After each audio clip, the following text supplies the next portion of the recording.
It gives me great pleasure to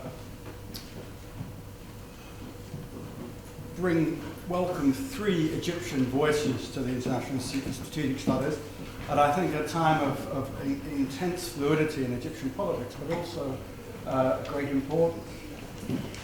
Ambassador, please do it. And we have an esteemed panel with Ambassador Mohammed Shaka, Mona Zulfikar, and Mohammed Salmawi. I'm going to ask each of them in the order of the panel to speak for no more than 10 minutes, and if you could speak for 7 minutes, I'd be very happy. And that would leave us half an hour for discussion. And I apologize ahead of time that if anyone speaks for longer than 10 minutes, I'm going to cut them off because time is short and we have to be here. We have to be out of here just after 2 o'clock, just after 3 o'clock. So, Ambassador, would you want me to speak first? Yes, please, if you didn't mind. Okay. It's a pleasure, really, to be back to London and to have the chance of attending such a gathering in Arundel House. It's really, I'm very, very happy about that. Our group came to London, you know, and you will hear it from my colleagues, Mohammed Salmawi and Mona Zulfikar. We are going through a very important period in Egypt, and that the making of the new constitution. And both of them are involved in this. Mohammed Salmawi is the spokesman of the group, and Mona Zulfikar is the vice chairperson of the committee. And they have been working now in a very, they could come to London because it's a feast in Egypt. Otherwise they couldn't travel and come here. And that's a very good opportunity for them really to later to explain to you what's going on in this group. They will be more, it's more proper that they should tell you and tell us all what's going on in this group and their aspirations of concerning the new constitution. After the constitution, certainly there will be it will be put to the vote to the people, and afterwards there will be elections, and after the election for the parliament, and then election for the president. So maybe in a span, our foreign minister a few days ago made a statement and said that by June or by next spring, we would have accomplished our plan. And then we will have all the elements of a democratic society in place. Apart from that, certainly we in the region, while we are working on our constitution, our region is also changing very rapidly, as you must know and follow. There are events everywhere taking place. There is the Syrian problem, we're talking about Geneva II now, and there is the Iraqi situation, Libya, Tunisia. So really the whole Middle East today is boiling. And I think at the end of this boiling, probably something will emerge, something new may emerge. We don't know what it is. It all depends on not only on us, but also on the interference of world powers in the making of this new Middle East. The US, the British, the Turks,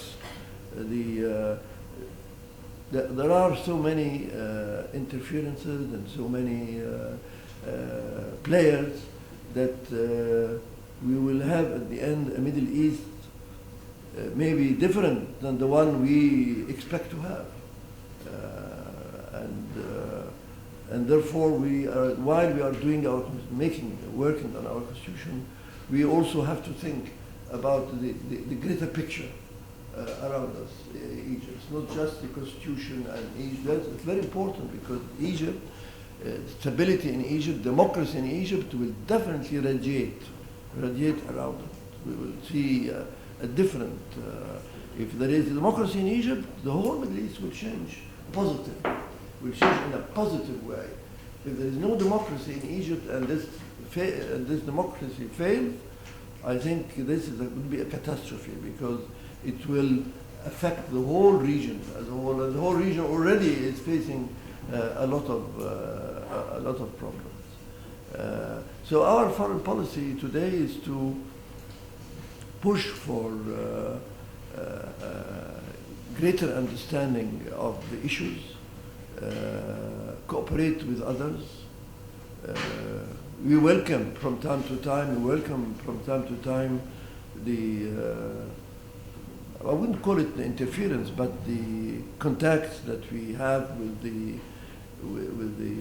major powers, because the major powers also can spoil or make progress. So I hope in the coming weeks and months, this constitution will this constitution in Egypt, as well as the making of the new parliament and the emergence of a new president would create a positive atmosphere in the region. And it will be the beginning. It is very important internally, but it's also very important around us in the Arab world and the Mediterranean and Africa. And I don't want to forget Africa because we sometimes forget that we are Africans as well. So that's an important element. So I think we have ahead of us a real struggle, stability inside Egypt, and relationship with the outside world in a very positive way, and hoping to erect a system that would lead the region to better times. Thank you. Thank you, Ambassador. Mona, do you want to pick up on where the Ambassador ended, how you see the Constitution Drafting Committee leading into the elections and what you hope to achieve? We are a group of 50 that come from all walks of life in Egypt: doctors, lawyers, engineers, artists, writers, young people, activists, women, workers and farmers. We are a group of 50 that does not have a critical mass that controls it. So we are writing a constitution that has no political ideology. It is not a constitution written by the majority for the majority at a certain period of time. It is a constitution for all Egyptians and for all times. It is a constitution that recognizes that the objectives are to protect the rights and fundamental freedoms of all Egyptians. It is a constitution that recognizes that it must lay the foundation for building a democracy. And this is why we are giving priority to the fundamental rights and freedoms of all citizens. We are confirming that the rule of law is the only measurement, and that all Egyptians are equal before the law and should have equal opportunity in all domains, in opportunities for work, for promotion, for education, for all opportunities under the sun. So it is establishing the rights and the freedoms of the people and protecting those rights and freedoms by guarantees, and not looking for limitations and reservations on the human rights of the Egyptian people. So this is like a fundamental philosophy of this constitution. Another important element is that it gives priority to the social and economic rights of the Egyptian people, where we have 40% or more are under or around the poverty line, where we have an economic issue, where the services of education and health need a great boost, where the quality of life is not good for all Egyptians. So social and economic rights have a priority under this constitution. The revolution had slogans that said freedom, social justice, human dignity. In the second wave on June 30th, we added, the will of the people must be respected, and the independence of the Egyptian will of the people must be respected and upheld. And also we said religion is not to be commercialized or politicized. It must have this high spiritual status, but it must not be abused in politics. And those are well translated in the constitution that we are writing. It is not an easy job, because as I just explained, the 50 of us come from different walks of life, different backgrounds. There is no critical mass that controls the voting. We have been listening to thousands and thousands of people. We receive suggestions and drafted provisions from civil society, from all Egyptians, from all over, inside and outside Egypt. Everybody is interested in putting his stamp on this constitution, in participating in writing a sentence or putting a word. Young people, older generations, experts, legal experts from all over the world. So we are under tremendous pressure to take in all of that and come up with a constitution where each Egyptian feels represents him or her. One of the main issues that we are concerned about is to lay foundations for a democratic regime, for a democracy where no dictator in the executive would usurp the territory of the legislative or of the judiciary.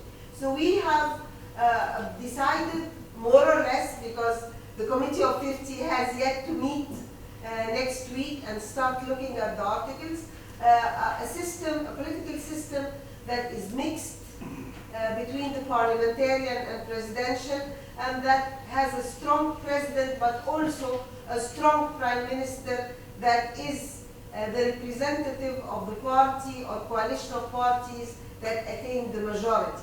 So we do not intend to recreate dictators that we had during the last 60 years. We have a well-balanced system where each power has checks and balances to hold the other power accountable. We are where we inherited a constitution that spoke of women's rights as, you know, the widows and the divorcees and the poor women that should be protected. We are now looking forward to provisions respecting the equality of women before the law and their equal rights in the civil, political, economic, social, and cultural rights.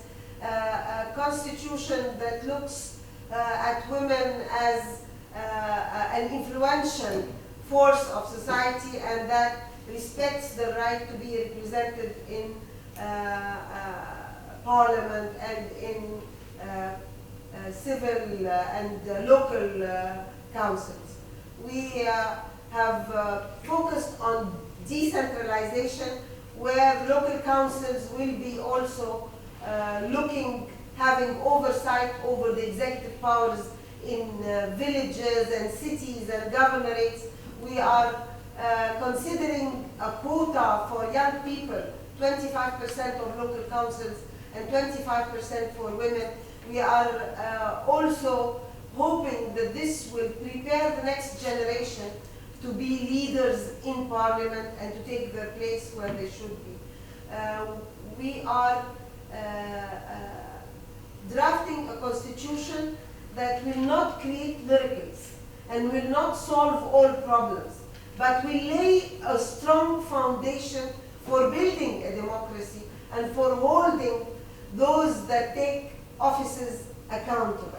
So we are, it's going to be a constitution that, for a country that respects the rule of law and equality and basic human rights and fundamental freedoms for all Egyptians, without discrimination based on anything under the sun, without discrimination based on sex, based on religion, based on creed, on political opinion, based on social status. So this is what we are hoping for, what we are working for, to have a level playground for all, to have an equal opportunity to run for political office, to compete for power, where the rules of the game are clear, and if you respect the rules of the game, you have an equal opportunity to get to power. We realize that this is a heavy responsibility. It is not easy. We are in a transitional phase. We are hoping that this will be the starting building block for stability in Egypt. We realize that this foundation is very important for the next phase of our roadmap to elections. And we realize also that this will be a model for the region. My NGO, women's NGO all around the Arab world send emails and call, please, you've got to make it, because if you make it, we will also follow. And human rights activists are saying the same. Those who are looking at us to give them a good example and to show the way, have confidence in us, and we are determined not to fail our fellow Egyptians and not to fail also all those in the Arab world who are looking at us hopefully for a model that would be a good example to rely on. Thank you very much. That's wonderful. Thank you very much. I'll come back to you in how the Constitution is going to protect or stop the abuse of religion in politics. But Mohammed, would you like to explain, as President of the Writers' Union, possibly how the Constitution is going to guarantee freedom of speech, freedom of expression? Well, let me start first by talking about the transition that Egypt is going through. If Egypt is going through a transition period, or is in transition, which indeed it is, it's very important to see a transition from what and to what. A transition from a period which has lasted for 3 years, which has started with a lot of hopes in January 1911, when the revolution took place and the old regime, despotic regime, was dismantled. And the hopes were very high that this will open the road to the future, will open the road to a modern state, will open the road to Egypt's catching up with the 21st century. Especially that the leaders of this movement, of this revolution, which was joined by huge numbers of Egyptians from all walks of life, all generations, all cities all over the country, the leaders were young, educated, a young and educated generation, very much in touch with the modern world and with what is happening around them. This was a very bright occasion and a very hopeful time, which we thought was the beginning of a new era. And that the transition then would be from the old despotic regime to a new democratic, modern, constitutional state. Unfortunately, this did not happen. We spent about 2 years going around in circles, discussing what is to be done. Do we have to start by drafting a new constitution? The old one, of course, was defunct. Or do we have to perhaps amend the old constitution? Or do we have to start with elections? Is it presidential or parliamentary? These things that I have just said in the span of a few seconds took us 2 years. Took us 2 years under a leadership, an interim leadership, that was not well versed in how to govern a state or how to lead a state into another era of its development. At the end of this period, first of all, we had the amendments to the old constitution, despite the fact that everybody was calling for a new one. The amendments were passed, but then all of a sudden, the whole constitution was dropped with its amendments, and we had a new constitutional decree that governed the rest of the period. At the end of all this chaotic period, we ended up with a choice that actually negated what we had done in January 2011. What we had done in 2011 is that we have proved or found out that there is a third alternative, that the basic equation that was being sold by the Mubarak regime to us and to the rest of the world, that it is either Mubarak's regime or a religious state, a Muslim state. Finally, when those young people came out to the streets, young, robust, educated, looking forward to a new state, suddenly a third alternative emerged. And everybody was saying, this is the way. This is where Egypt is going to go. By the end of the 2 years that we've passed through, which we called the transitional period, we were faced back again with the same choice. We had 2 presidential candidates, one a former general of the Mubarak regime, and one a representative of the Muslim Brotherhood. So again, it was either the Mubarak regime or the religious state. In our religious fervor and in our decided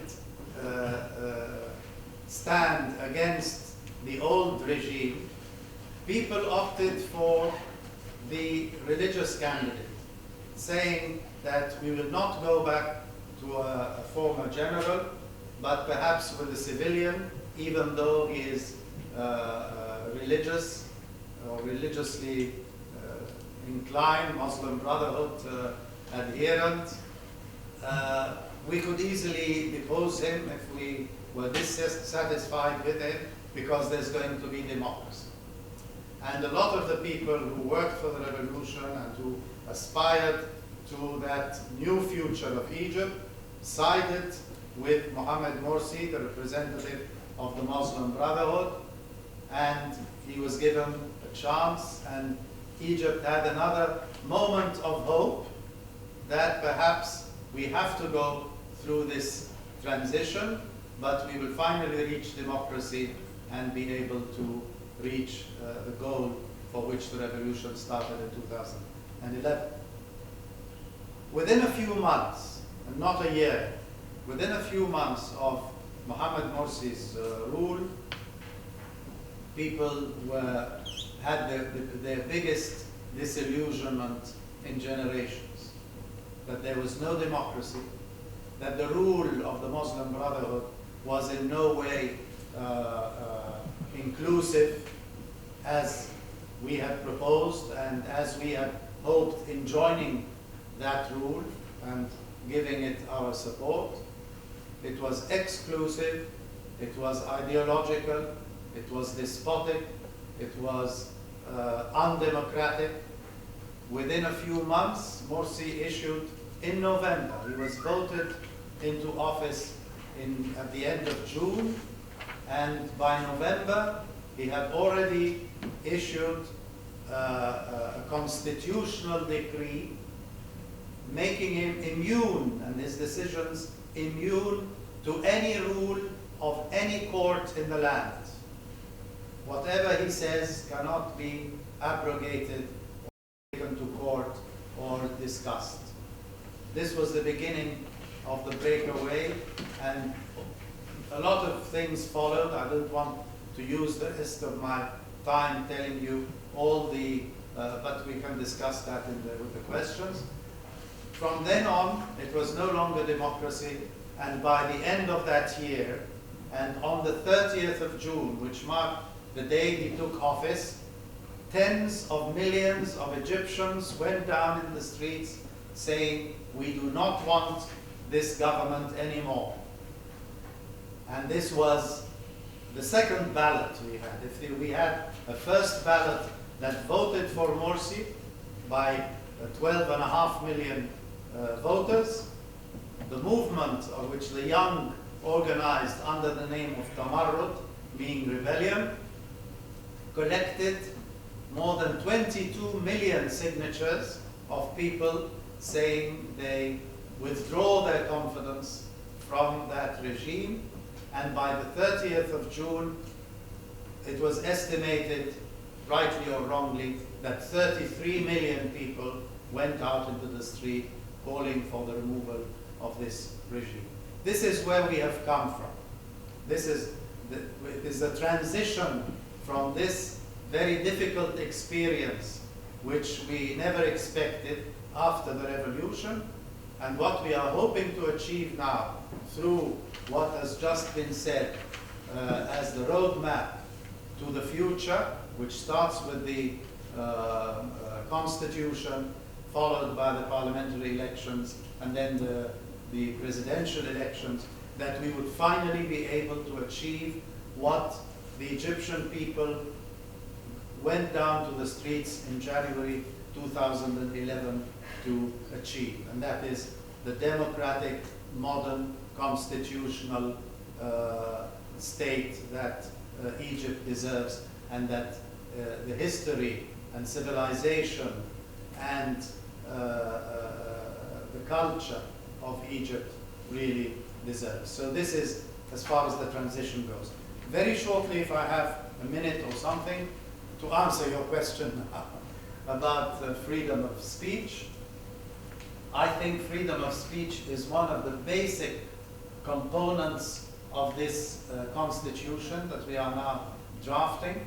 It is not the subject of one article, but it runs through almost every article in the constitution. We are not only talking about freedom of expression, as in the press or the media, but we are also talking about freedom, and that's in a separate article, freedom of artistic and literary creation. We are talking about freedom of faith and religion. We are talking about freedom of scientific research without any restraints, and being given the facilities and the financing that it needs. And if we trace freedom throughout the Constitution, we'll find it in articles that have to do with the electing of the president, which have to do with recalling the president, and how the people have the right and the freedom to recall a president if they're dissatisfied with him, for the first time in our constitutions, by half the members of parliament, and then to be adopted by 2/3. And it runs throughout the constitution, the idea of freedom, and that is not surprising, because we were deprived of this freedom for a number of decades, and even more so during the past year in which all freedoms were trampled upon, freedom and equality for women, for Copts, for intellectuals, for the media, for the judges, the judiciary. Every single domain in the country was at loggerheads with the regime at that time. And I think what we're trying to do in this constitution is to try and find a constitution that would answer everybody's needs as much as it can, that would cover the needs and aspirations, especially of the huge masses of Egyptians who have paid the price for it by going down in the streets, by living through those 3 years of chaotic existence, by actually, many of them have died for that cause. Hundreds have died for that cause also. And I do hope that by the end of a few months from now, as Ambassador Shaka was just pointing out, maybe by next spring, we would have had in place a new democratically elected system that is accepted by the majority of Egyptians. Excellent, thank you. Now let's throw it open to questions. If you say who you are and where you come from, and a short, crisp question would be greatly appreciated. Thank you. Thank you. Hi, my name is Suhair Salman. I'm a journalist. First of all, I thank you all for coming to meet us. I'm not going to speak about the Egyptian issue. I'm going to speak about the international issue. First of all, I would like to raise a single thing with you. It's the Muslim Brotherhood lobby in this country is far so strong than our lobby.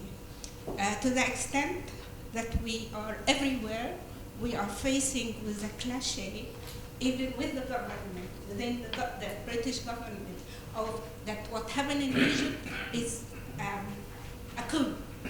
It's not people's choice. So I would like any of you to highlight us on that. Secondly, it's just a small thing to Mrs. Mona. You mentioned that the quota, the women quota, is 25%. It is not enough. It's not enough for women to have a representation for 25%. Thank you. Thank you. Ma'am, yes. Down here at the front.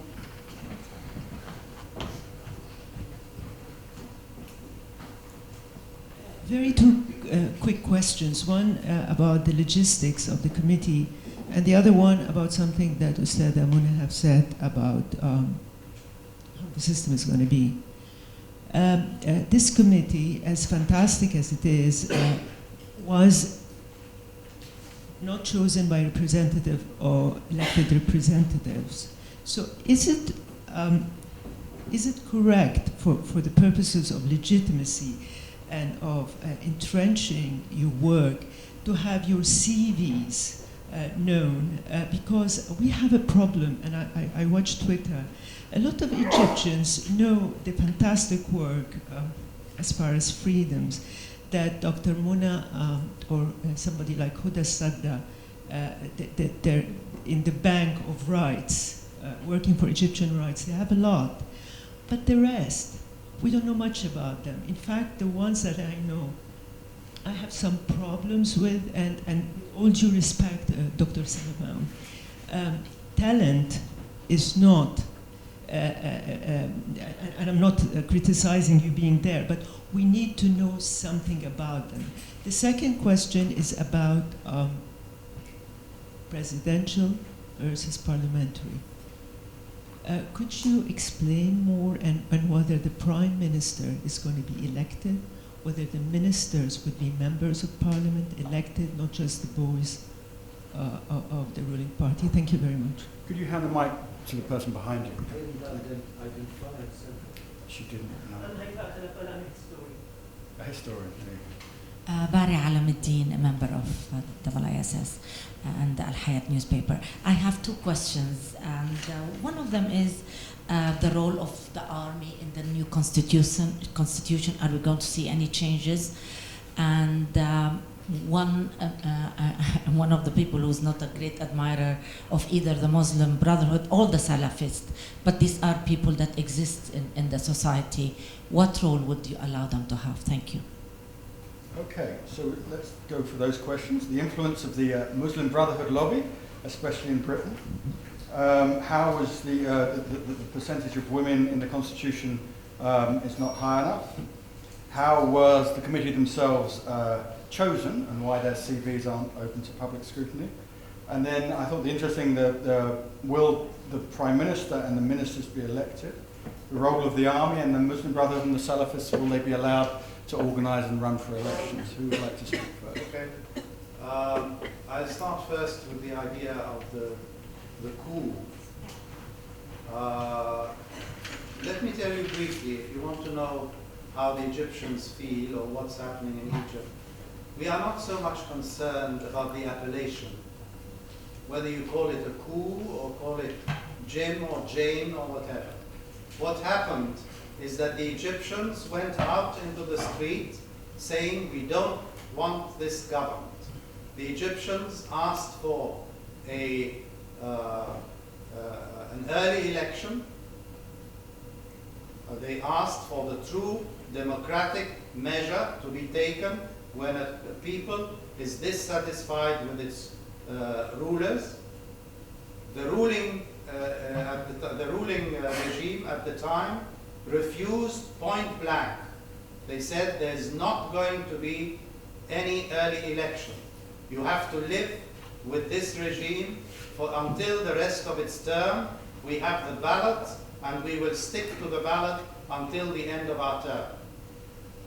There was no parliament at the time, and so the Egyptians had nowhere to go except the street. They asked for elections, it was refused. There was no parliament for them to use to depose or change government, as is usually done in any democratic system. So they had to take to the streets. They had to take to the streets, and they called on the army to intervene, being the only possible means of change left in a country with no parliament and with a despotic rule refusing to answer to people's demands. They called on the army. The army gave an ultimatum to both sides to sort of resolve the problem. The ultimatum was extended to the rest of what happened, and then finally, when Morsi was deposed, the army was hailed, and that is the reason for the great popularity, unprecedented popularity, that the army now has in Egypt. There is a military intervention that took place. You want to call that a coup, you want to call it a response to people's will, the will of the people, whatever you like to call it, but this is what happened. It was the will of the people. It was the exercise of the real, democracy in its basic form. Direct democracy, the will of the people was expressed directly and not through any representation. This is what happened in Egypt, and this is how we see it. As far as the committee is concerned and how it was chosen, it was not chosen. It was chosen by the different bodies and different organizations of society. For instance, they went to the syndicate. The syndicates had to present their own candidates. The parties had to present their own candidates. Civil society organizations presented their own candidates. And out of these candidates, the committee was formed. I don't know what you mean when you say that their CV is not open to public scrutiny. I've never heard. You Google any of them, and all the CVs are there. In defense of the questioner, that's probably my words, not hers. Oh, that was your word. Well, anyway, their CVs are clear, and if they are not known to you, I think they are all public figures known very well to every single Egyptian living in Egypt. I think you said something about my personal talent. If you did, I thank you. No. If I may, because I think he's taking it personally. Who's taking it personally? The CP, and you did represent me well. This is a committee to write rights and freedoms and constitutional freedoms. In Britain, for example, it would be strange to have fantastic Tom Stoker sitting down in a committee or Jimmy Savile, sorry for this horrible, or Hugh Grant, to sit down and write something for constitutional law, an amendment for a constitutional amendment. So it's about what background they have in rights movement. How many years have they served in service of rights? This is all what I meant. You're a fantastic writer. And thank you again. Knows about you, but that's all. If we can hold your response, I'm still wrestling with the I image haven't of... answered the question. Well, I'm wrestling with the image of Tom Stoppard writing the British Constitution, which I think would probably be a very good thing. But Mona had a couple of specific questions to her as well, about Parliament, presidential elections. Yeah,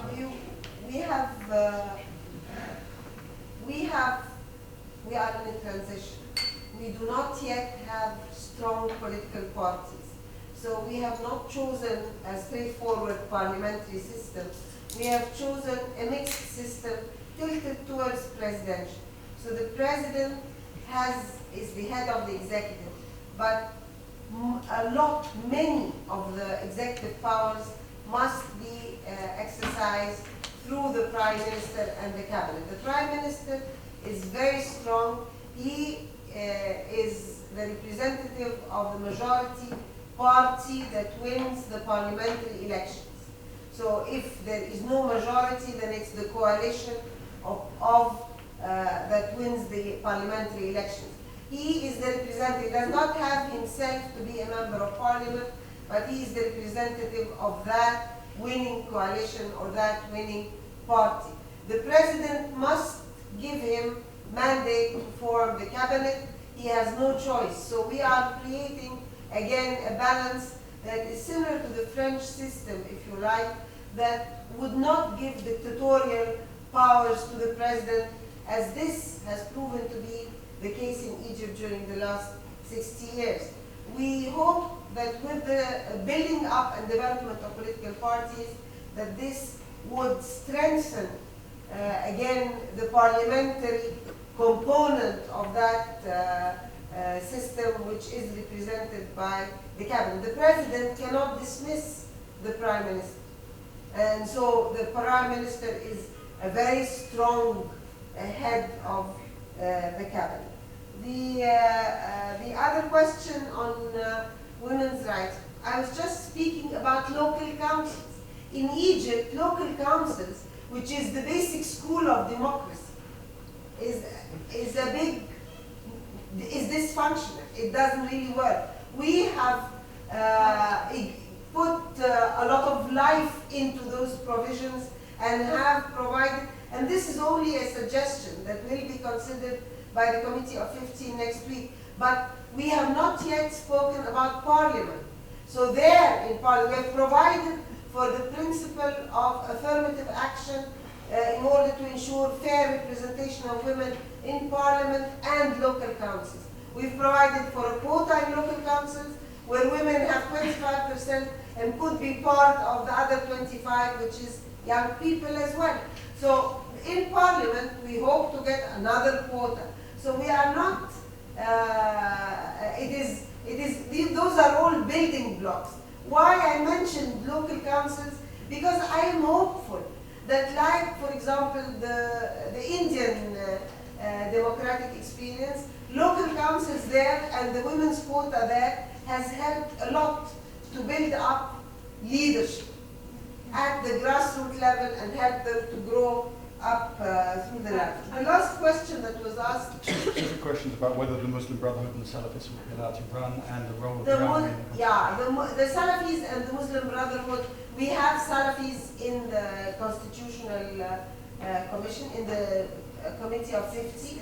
We have Salafis, we have representatives of the Brotherhood, even though they are not official representatives.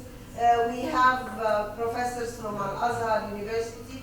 We have one of the deputy of the vice presidents of the commission is Dr. Kamal al-Hilbawi, who's a veteran of the Brotherhood, who many of you know because he lived in London for many years. He was not allowed to go back home. So we have the other vice president is Sir Magdi Yaqub, who is probably known to many of you, and I'm the third vice president. So they are welcome to join the political game, provided they respect the rule of law. We are not going to allow political parties to work in mosques or in churches. This is the law that was not respected. Now we are going to make sure it is respected. It's part of the constitution.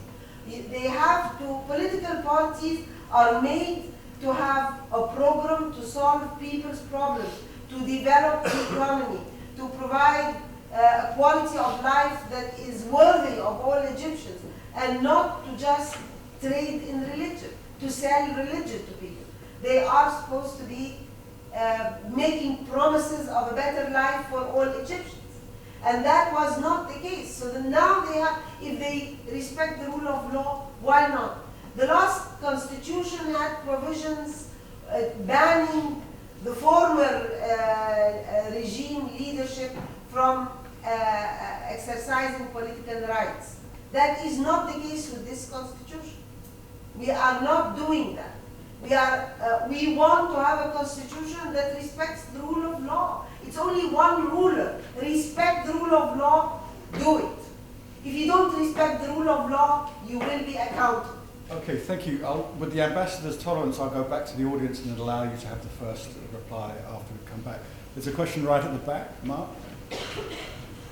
Mark Fitzpatrick here at the Institute. Thank you to the speakers and Ambassador Sakharov, nice to see you again.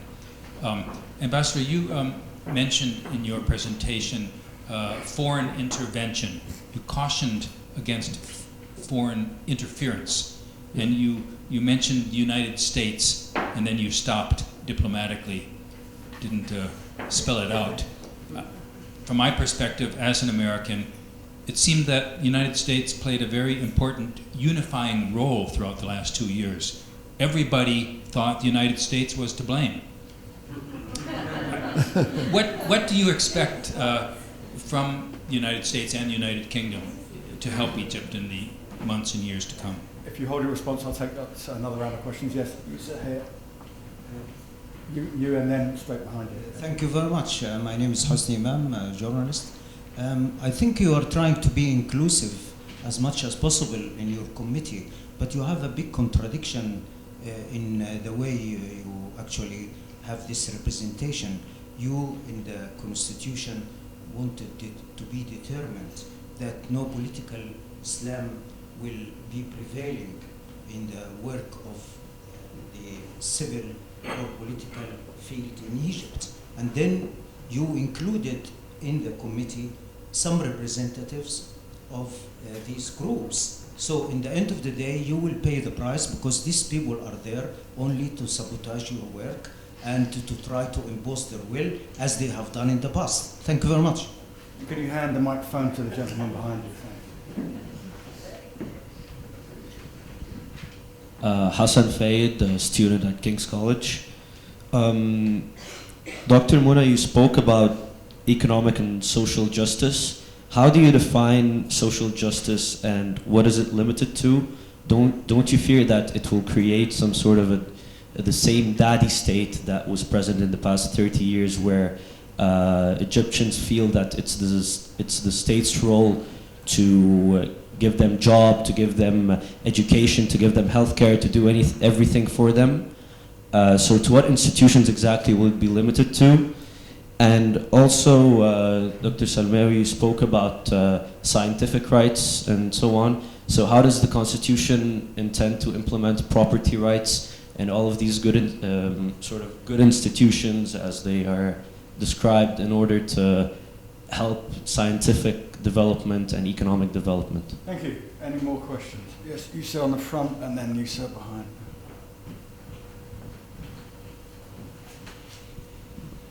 Mustafa Ragab, Director of Egyptian House in UK and founder of the Egyptian Association.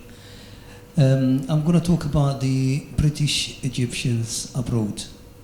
And I'm sure you have a lot of pressure from some fellow members who travel to Egypt and spend a long time with you. But I would like to say that if it's been considered in brief for the Constitution, for the British Egyptians abroad to have equal rights with our fellow Egyptians in Egypt, and these equal rights could be achieved by having a proper communication channels with the British Egyptians abroad. These channels with different authorities. We're looking at the Foreign Office, of course, through our embassy, education, health, and housing, and everything else. And Egyptians abroad can help and can work with the Egyptian. Time is pressing. I think we've got the gist of your question. If you could hand the microphone back, and we'll go on to the person. There is another part to the question. Maybe Will this another part, constitution be due for review? Will it be due for review in 5 years or something? Thank you. Constitutional review in 5 years. Okay. And the final question to the gentleman at the back with the glass. Hi, I'm Frank Davies. I'm a civil servant. Could you say a few words about the role of the military in the Constitution, particularly whether its role in terms of its interests within the economy and within industry, and whether it will have its own independent sources of income? Excellent, thank you. If we start with the ambassador, who hasn't spoken for a second time yet. Yes, that's right. Yes, it's good to see Mark here. We always meet in non-proliferation and disarmament and so on, and strategic issues. I'm very happy to see Mark here attending this meeting. When I spoke about intervention, in fact, I had in mind when two senators from the United States, including Senator McCain, came to Egypt to maybe to put pressure on Egypt to release President Morsi. And I think their visit was very badly received by the Egyptian people. They saw in it an intervention, a clear intervention in internal affairs of Egypt. Egypt was trying to put things right, and I had in mind this, and I had in mind also not intervention, but what happened lately by the American government declaring that it would reduce its aid to Egypt. All right, they want to reduce it, they can go ahead and reduce it, but still it is interpreted in a way that is not very friendly to the United States. These are the two examples that I could mention in response to your question. Thank you very much. We'll go to Mona and then finish with Mona. Okay, the questions I had on the army, the military, we certainly do not foresee having any political role for the military in the constitution. I mean, it is strictly the standard responsibilities of the military in any democratic constitution. We are still considering having more transparency with respect to their part of the government budget. Their economic activities are subject to oversight by the Central Audit Bureau, so I mean this is already done. So we are looking generally at making sure that this constitution provides for better governance and for more transparency. That's what we want, because those are building blocks of democracy, and we are determined to do that. It's not, we are not going to create democracy by just making the constitution. It's still an uphill struggle, but certainly we would like to have good foundations for that.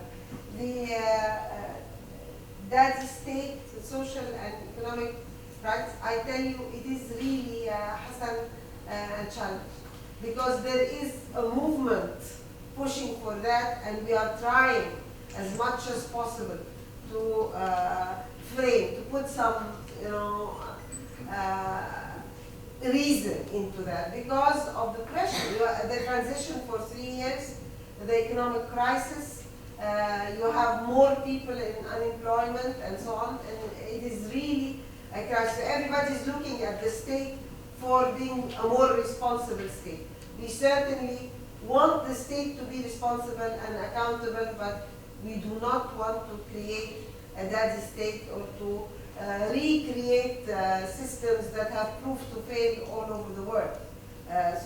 But we want to have a healthcare system that is human, that provides quality services for all people, a health insurance system that does the same. We want to have quality education. We think that this is our main battle for the future. So I mean, we have social justice is about better education, is about better health care, is about a better environment, is about all those social services that we need to make sure are proper and are of high quality, worthy of Egyptians. So the minimum pay to government employees is a huge issue in Egyptian politics, but it is not, it is only one issue of what we consider social justice. The equal rights of expats, certainly we have every intention to respect the rights of Egyptian expats.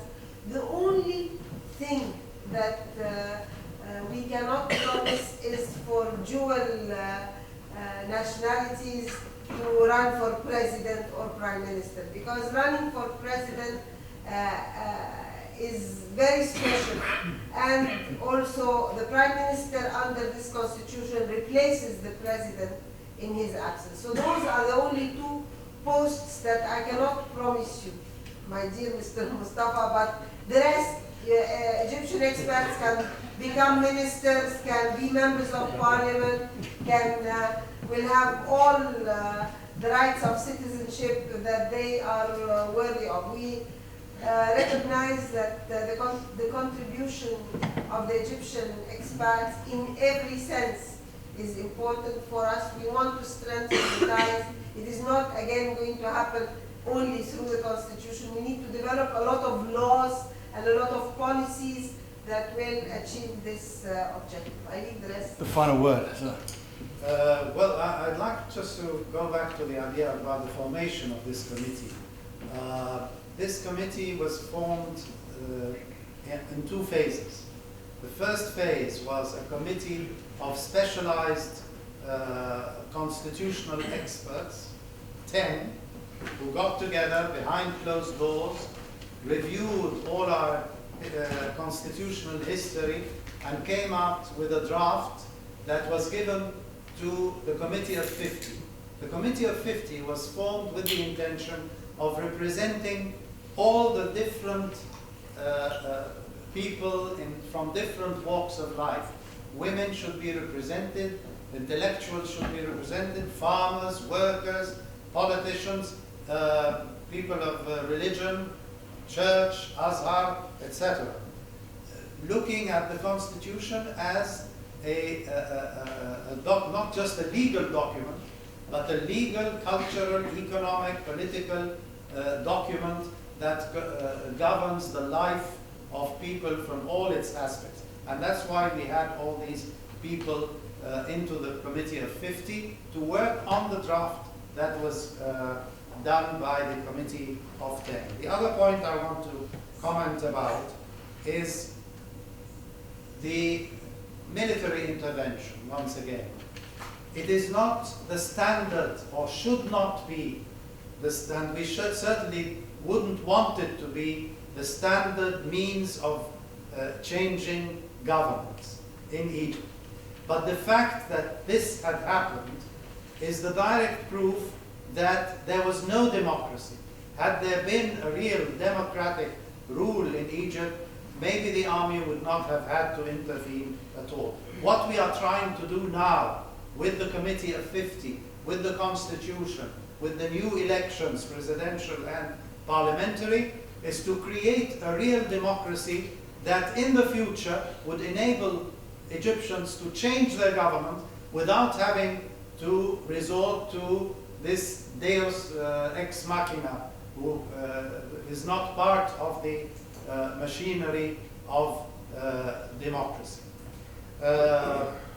What we are hoping to reach really is that everybody would jump on board, that all the political forces of society would take part in this rebuilding of democracy once again. Some people have not been as forthcoming as we would have liked. Some people have not been able to come to terms with the change that has happened and have chosen to fight that change and to fight it violently in the streets. And this is the problem that we are facing now, that we are asking everybody to join, and some people want to put those sticks in the wheels and prevent. But the force of change is so strong in Egypt that people do want to see a new constitution different from what we had in the past, and in order to pave the way for the future. Why is there a contradiction between our wanting to write this kind of constitution that is modern, constitutional, democratic, futuristic, if you like, and at the same time including the representatives of a trend that want to draw us back to the Middle Ages, is that we would like them, they are free to have their own ideas, Middle Ages or otherwise. But what they are not free to do is to not to follow the rules of the game. We'd like them to follow the rules of the game. If they want to play politics, they have to play politics no matter what their ideas are. And this is what they haven't been doing. They are not playing the political game. They are resorting to violence. They are giving us problems in the streets. People are dying on both sides because they are armed demonstrations that we are seeing regularly happen in a means, a desperate means to stop our evolution towards democracy and towards the future that we aspire. Right, thank you very much. I think it just leaves me to thank the speakers, who were remarkably easy to chair, and I thank them for their brevity. And to thank the audience for a series of great questions, and thank you very much.